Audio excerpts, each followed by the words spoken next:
Welcome to another episode of The Brand Called You, a video and podcast show that brings you leadership lessons, knowledge, experience, and wisdom from hundreds of successful individuals from around the world. Today, I'm privileged to have a very successful woman entrepreneur from Mumbai, Mahrukh Rustamji. Mahrukh, welcome to the show. Thank you. And thank you very much for inviting me to the show. Thank you. Mahrukh is the managing partner of Amaterasu Life Sciences LLP. She's got 35 years experience as a technocrat and an entrepreneur in the pharmaceutical world. She's worked for Novartis, GSK, and others. She's got many granted patents and 45 are pending, and she's a much awarded and recognized individual, not just in the pharmaceutical industry, but across the world. Mahrukh, tell me, what would you say are three key milestones in your life or your career?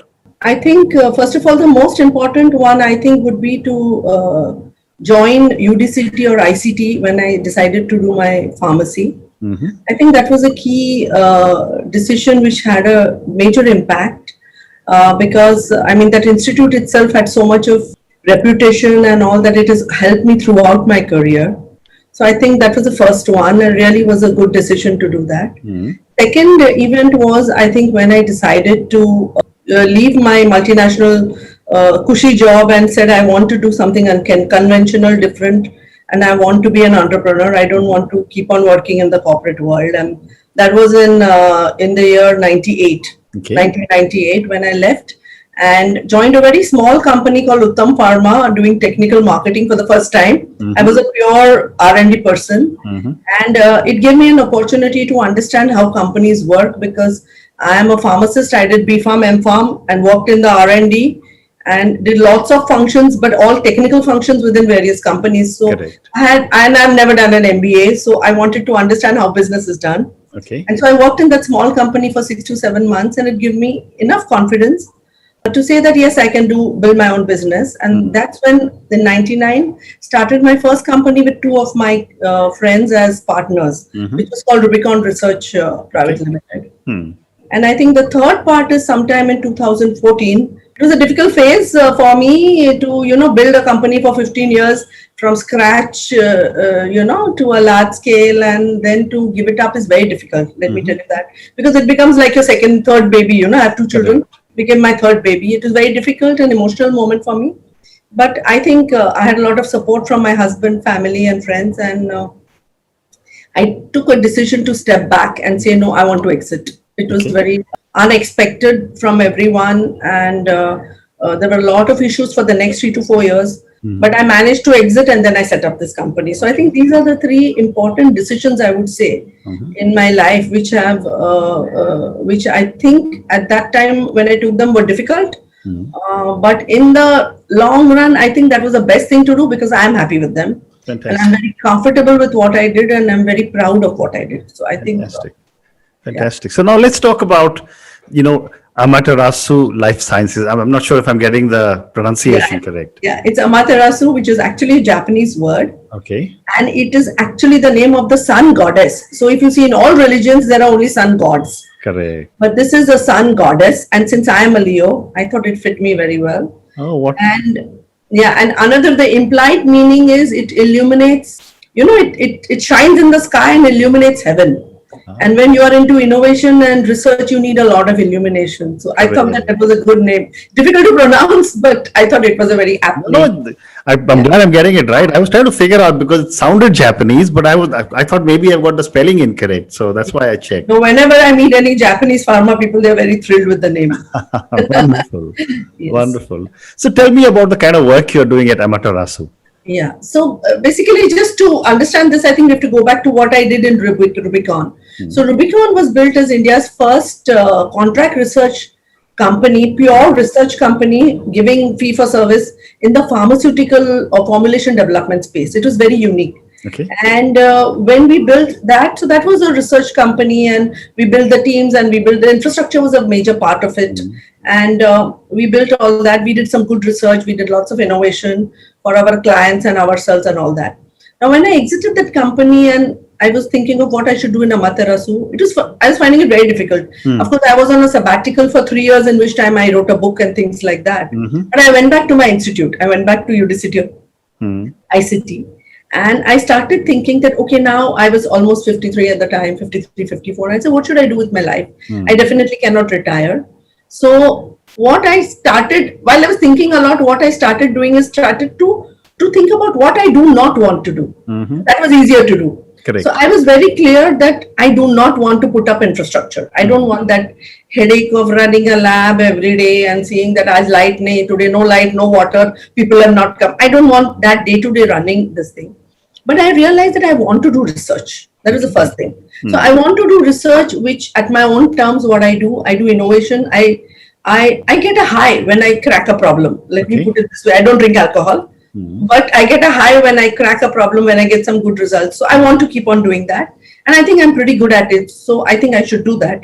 Second is I wanted to give something back to the society. And then I started thinking, how do I give something back to society? Because, I mean, finally, at the end of the day, my core competency is research, doing pharmaceutical research. Right. So how do I give it back to society? So I went back to my institute, like I said. I started, I mean, I had lots of free time, 3 years not doing anything from, working 24/7 was difficult at times, but I started spending a lot of time with the PhD students over there. Many of the faculty are my friends and old colleagues. So when I was doing that, I realized that the best way to give back to society would be to try and bring the academic research to such a stage that it can be commercialized. I see.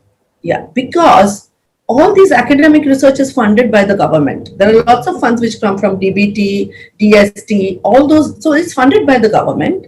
But the way academic research is done, not even 1% is commercializable. So I said, okay, now my research, I will collaborate with an institute, have PhD students along with a guide, and I will develop products which can be commercialized. It will kill two birds with one stone. One is it's going to give me, it's going to help me not need an infrastructure. Correct. I can work with the institute which has infrastructure. If not, I hire. So I work with different, depending on whatever expertise or infrastructure I need, I go out and hire it out. But it means that when I work with one group in an institute, over the next 5 years, and if I am able to commercialize even 3 products, it means that institute will have learned how to do research in such a way that it becomes a commercializable product and not only file papers and thesis. Okay. And so this was, I thought, would be the best way to give back to society. And that's why I said, yes, I will do research. I'll not put up my lab. And I'm going to do research in a collaborative way. And I'm going to definitely do some major research in one of the institutes. This is what I decided. And then while I was doing that, I decided, okay, I do research on what? Because finally, at the end of the day, I'm an entrepreneur and I like to create wealth. Correct. How do I create wealth? So the research has to be very meaningful, very relevant to the society, and it should solve some problems. See, the innovations, even if they are incremental, when they are solving some problem, then they are very valuable. Otherwise, you file a patent, it has no value. Sure. So that's how I started, and I started looking at which are the areas. And one area which came up very starkly in front of my eyes was, actually there's an anecdote behind it that I went on a holiday to Spain, and in the summer it was 45 degrees and I was chafing badly because I'm a little bit overweight and I was chafing badly. And I went there looking for a product and I saw a new product which was a little bit very different type. I came back and kept on thinking about it and researching about it. And then I realized that actually this is one product over there, but there's not much research done in the field of chafing or anti-friction. Friction creates a lot of problems on our skin for different types of patients. So I took that and I developed a anti-chafing or anti-friction technology and a range of products. That is what I did. And so that is how it starts. And then in the institute, we are working on some long-acting injections and all. Again, so what we do is we look at what is an unmet need, and we go and validate that it is really an unmet need. I mean, I may think that the patient needs it, but the patient and doctor may say, I don't need it. Then what do I do?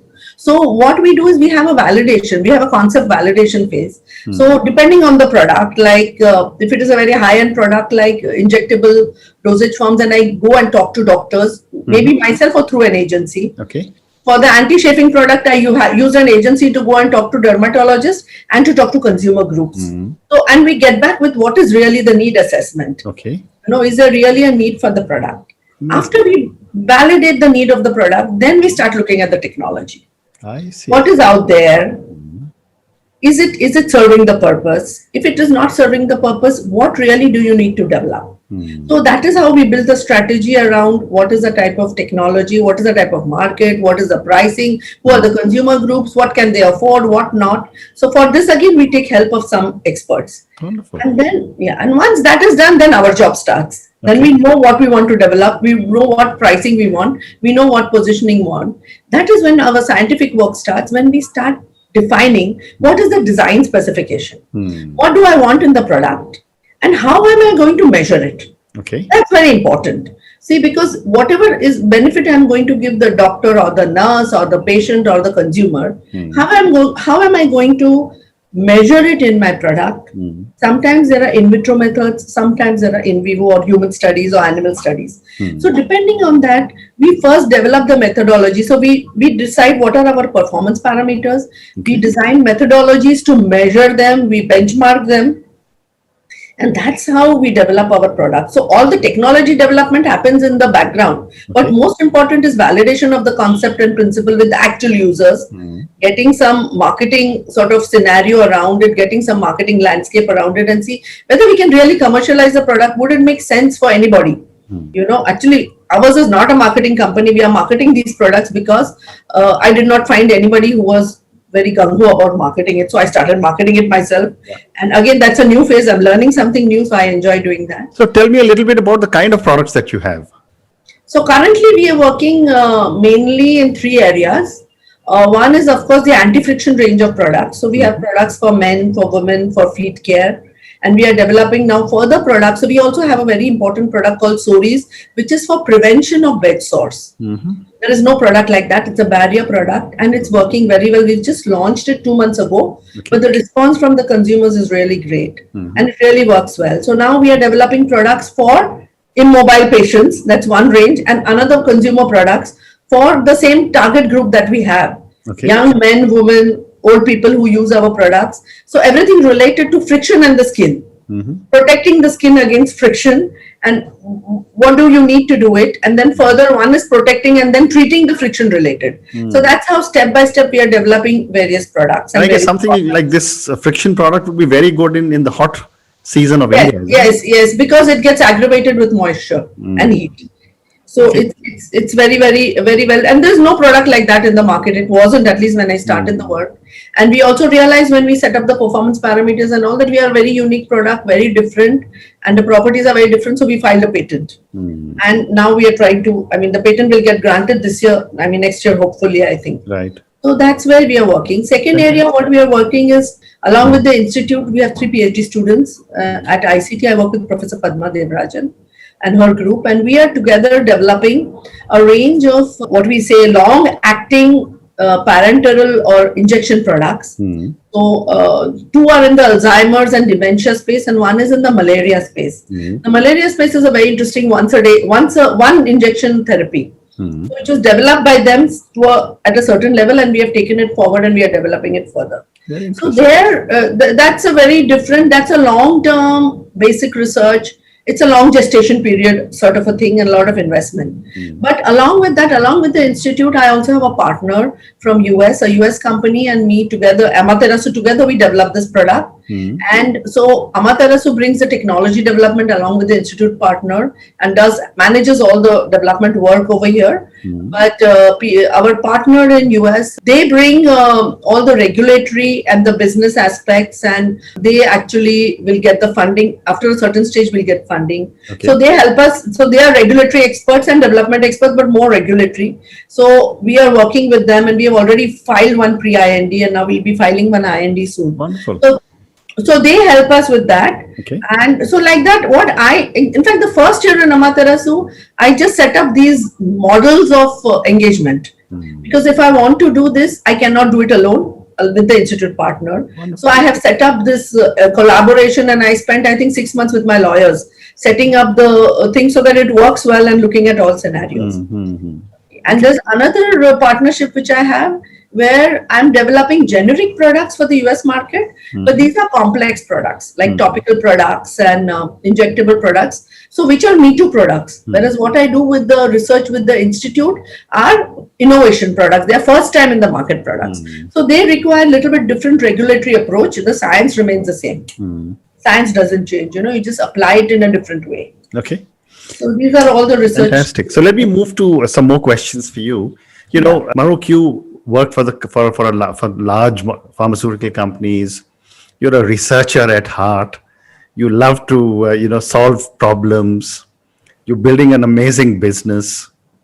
What are some of the core values you believe in? I think the first and foremost core value which I believe it is in ethics and integrity. Okay. And my ex-company Rubicon was very successful because we were reputed to be a very ethical company. So today everybody talks of this data integrity issues, but in 98 we started, I used to call it authenticity, not integrity. But so we started that company with systems to ensure that all the data is very, very accurate and authentic. Okay. And I think I believe in that and I pursue that no matter what. So that's very important to me. Ethics is also very important to me. I don't want to do anything the wrong way. I come from the Parsi community. That's very important to us. Either I will do things the right way or I will not do it. Absolutely. Well said. Not break any laws.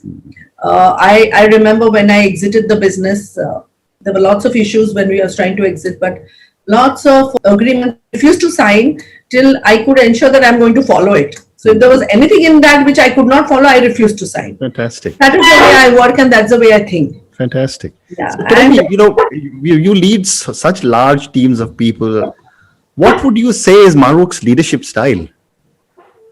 I'm very participative and democratic style. Actually, I believe in delegating a lot. But it also depends on the people. So I currently I don't have a very large team. I have a team of 11, 12 people. Okay. Who coordinate all the work. But at the institute, I have 3 PhD students, 1 postdoc, and we work with all these different vendors across the country.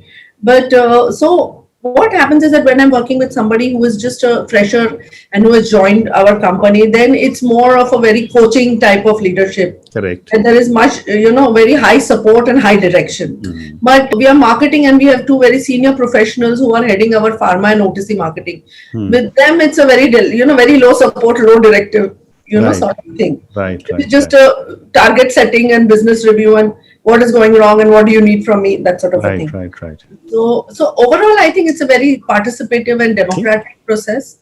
I believe in open team working. I don't like this shrouded thing. I'm very open. I'm a very open and frank person, and that's my leadership style. At the same time, you cannot be democratic all this time. So sometimes you need to put a correct to it. Well, but I think 80% of the time, I'm a very participative and democratic leadership is my style. Wonderful. And as a woman, you have broken through the glass ceiling. Yeah. There is a lot of conversations that go on in India now about gender balance, gender diversity. I know some work is being done, but it's not being done enough. My question to you is, what can be done so that this imbalance can be corrected faster? I think the imbalance can be corrected only if the women around you in our country or in our world are very self-confident. Okay. You have to bring up your daughters to be very self-confident and be very, very sure of themselves. And I think that is where we have a major job on our hands. It's very difficult to do with the sort of things which we have.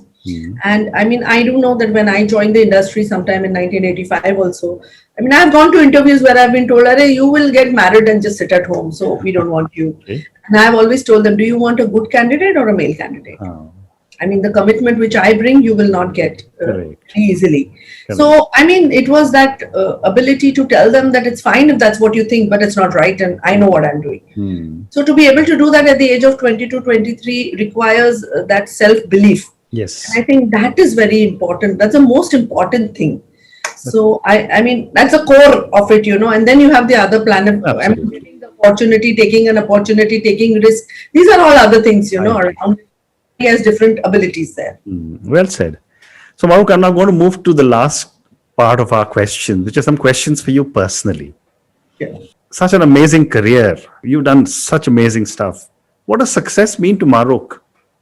Well, success means that I'm able to do what I want to do in a right way. Mm-hmm. And the success also means that the respect which I get from my profession, Mm-hmm. I think that really gives me a lot of happiness. And at the end of it, I think that I mean, my mother was a housewife, and she used to always tell me that you cannot be a housewife. Mm-hmm. You need to have a career, but you should not do it at the cost of your family. You have Correct. to manage both, and I think I've managed to do both very well. Wonderful. So I think that is what gives me a lot of happiness. And Fantastic. You know, right at the beginning of our conversation, you mentioned you had written a book, yes, and I seem to have missed that when I was reading about you. yeah. Tell me about the book. Yeah, so I was on a sabbatical from 2014 to 16, and as I told you, suddenly from 24/7 doing work all the time, I had nothing to do. I went back to institute, and when one of the professors had just started writing a book that time on pharmaceutical development. Mm-hmm. So she asked me to be a co-editor, and I got involved. And it was a very good experience because I could distill all my 30 years of experience at that time into that book. It was a book on pharmaceutical development, and it was very well structured, I should say. The other co-editors had structured it very well. But I came in and I actually led the team and the group of students, and made them read things and write things. And I tried to. I've actually, some of the chapters I have written myself, Okay. and some of them they have written. But I think made it a very practical handbook on how to do pharmaceutical development, and it's a very good book for students and young professionals in the field. So Okay. it's a book on my topic, which is pharmaceutical development. Absolutely. Absolutely. So now I'm going to come to my last question to you.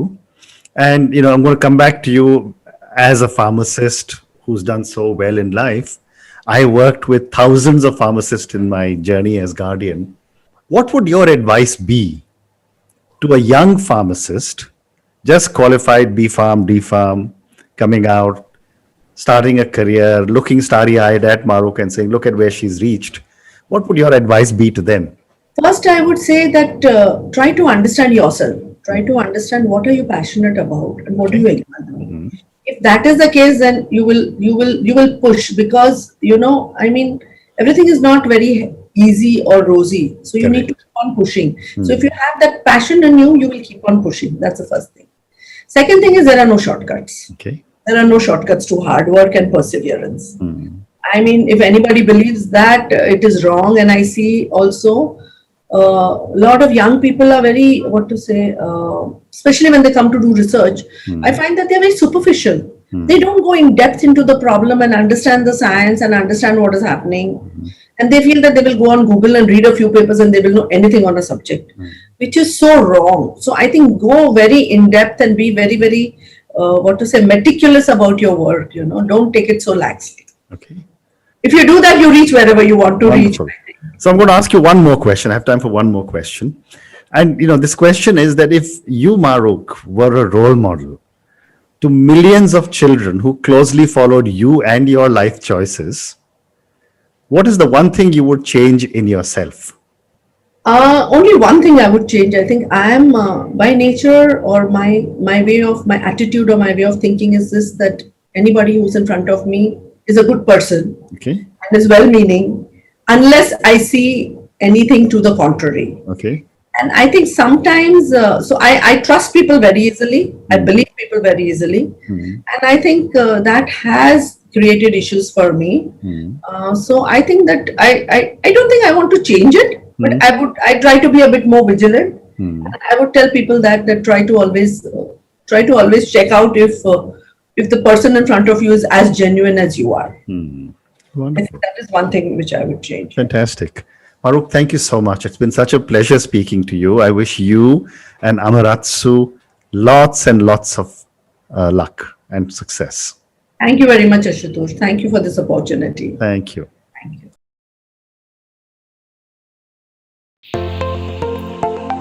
Thank you for listening to the brand called You Videocast and Podcast, a platform that brings you knowledge, experience, and wisdom of hundreds of successful individuals from around the world. Do visit our website www.tbcy.in to watch and listen to the stories of many more individuals. You can also follow us on YouTube, Facebook, Instagram, and Twitter. Just search for the brand called You.